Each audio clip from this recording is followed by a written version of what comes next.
to support a military training program for the island's forces in the face of an increasing threat from China, the U.S. is significantly expanding the number of troops stationed in Taiwan and quadrupling the present deployment. The increased force will increase a training program that the Pentagon has made a point of keeping quiet as Washington seeks to give Taipei the necessary resources to protect itself without inciting China. Stay tuned to find out more. As per U.S. officials, the country would send between 100 and 200 troops toward the island in the upcoming months, an increase from the 30 or so who were stationed there 1 year ago. According to the Department of Defense data, the number of American troops involved in specific operations personnel and U.S. Marines has changed somewhat over the past few years. The U.S. would be deploying more forces on Taiwan than at any other time in recent memory as the two countries work to oppose China's expanding military might. According to those acquainted with the training, in addition to conducting schooling in Taiwan, the Michigan National Guard coaches a component of the Taiwanese military, notably during yearly exercises with numerous nations, at Camp Grayling near northern Michigan. The increased training is part of a growing U.S. effort to assist a key ally in being ready to repel a potential invasion by China in both the U.S. and Taiwan. According to U.S. sources, the extension had been contemplated for months before this month's sudden deterioration in ties between the two countries due to a rumored Chinese spy balloon that traveled across North America for even more than 1 week before even being shot down by an air force. Due to a decades-long military escalation, China's People's Liberation Army is engaged in more aggressive operations and deploying ships and aircraft close to Taiwan. The Pentagon has increased attempts to persuade Taiwan to embrace what certain military experts call a porcupine approach, concentrating on tactics and weaponry that would make the island more difficult to invade in the wake of Russia's massive invasion of Ukraine the year before. According to U.S. sources, the extra troops will be entrusted with instructing Taiwanese forces on American weaponry and military exercises to defend against a hypothetical Chinese invasion. The government refused to provide further information about the deployment that has yet to be reported previously. The transfer of Taiwanese soldiers to the United States was announced on Friday by Chiu Kuo-cheng, Taiwan's defense minister, who noted that the training went beyond simple fighting techniques. After the article was released, Mr. Chiu told reporters that the advanced training would take place at the battalion level and concentrate on strategies like staff management and troop deployment. A maximum of 600 soldiers can make up a battalion in Taiwan, but Mr. Chiu should have specified how many soldiers Taiwan is deploying to the United States. The Chinese embassy in Washington did not immediately answer an inquiry for comment. Greater defense coordination between the United States and Taiwan has alarmed Beijing, which accuses Washington of violating prior agreements to preserve informal ties with Taipei. China's foreign ministry stated it would take undefined steps to safeguard its interests when the Wall Street Journal revealed in 2021 that a tiny American military detachment had secretly trained Taiwan's army.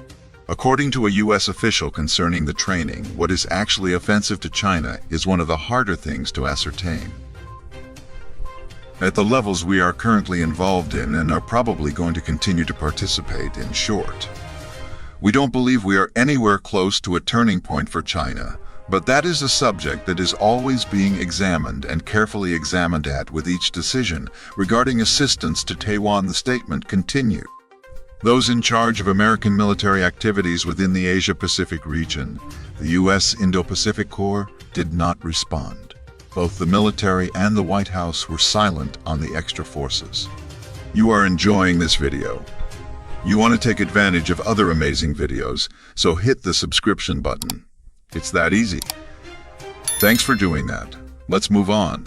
Army Lieutenant Colonel Marty Miners, a spokesman for the Pentagon, stated that we do not have a remark on specific missions, interactions, or training, but I would illustrate that our endorsement for and defense correlation with Taiwan stays connected against the existing risk presented by the People's Republic of China. Our support to Taiwan is unwavering and helps to uphold stability and peace within the area and across the Taiwan Strait. Taiwan and the U.S. have collaborated closely on issues relevant to defense and keeping peace within Taiwan Strait for generations, according to Taiwan's official office in Washington. In a brief statement, the office said it would not make any additional comments about the training scheme. The foreign minister of Taiwan and the head of the National Security Council held high-level sessions in Washington last week. As one of the two sides' increasing level of interaction, China's foreign ministry responded by warning that regional tensions will increase as a result of official meetings between both the United States and Taiwan.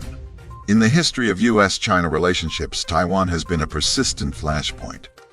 China sent fired missiles, warships, and warplanes around the island within exercises meant to show complaint and show off capabilities it might use to stage a possible temporary blockade afterward when Speaker Nancy Pelosi D. Caliph came to visit Taiwan last summer and became the highest-level U.S. political leader to attend there within 25 years. Washington is required by U.S. law to help Taiwan maintain its defense, but Beijing sees Taiwan as a component of its territory and has threatened to annex the island using force if needed. Over most of the Cold War, the U.S. kept a sizable military presence in Taiwan. Washington decided to sever diplomatic connections with Taiwan, end a defense arrangement, and remove its troops from the territory as part of the 1979 deal to create strong ties between China and the U.S. Tensions have increased further due to China's increasingly assertive military pressure campaign and recent U.S. efforts to strengthen the island's defense. Although a few analysts and officials think the PLA could be ready earlier than that, U.S. intelligence and military officials have stated that Beijing has established an objective for the Chinese military to capture the island via force by 2027. The Michigan National Guard's training has also been discreet.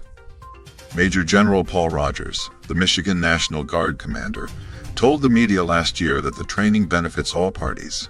He said, "We are one component of the U.S.-Taiwan connection that just, I think, serves both countries," he remarked in a question and answer session with the Sinclair Media Group. "They comprehend how we plan and we comprehend how they do." The new American forces deployed to Taiwan are the most recent in a line of consistent increases since 2019. 30 American troops were stationed in Taiwan as of the spring of 2022, dropping to 26 by last summer and 23 by the fall. Per the Defense Manpower Data Center, which publishes quarterly statistics on the American presence worldwide. Let me know what you think in the comments section below. That will be all for today's video. Thanks for staying tuned. Please don't forget to hit the subscribe button and notification bell so you can always watch more amazing videos like this. See you in the next video.